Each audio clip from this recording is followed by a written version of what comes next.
The shoulder press is a push exercise, and the main mover is the shoulders.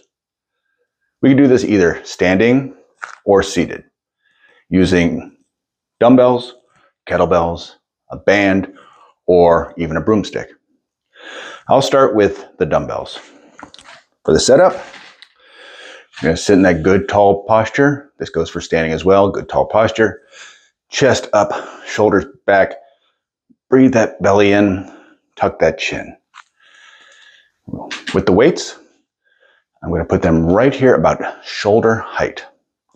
Really tucking my elbows down, and my shoulders are going to stay nice and relaxed.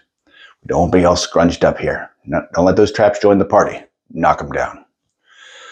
All right, with that good tall posture, all we're going to do is take our hands with the weights, press them straight up overhead. And then let those elbows drop as far as they come down. Get that nice stretch and press up.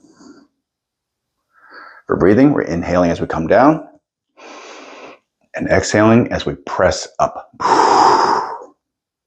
Inhale. Keeping that posture. Body's nice and still. Keep that body relaxed.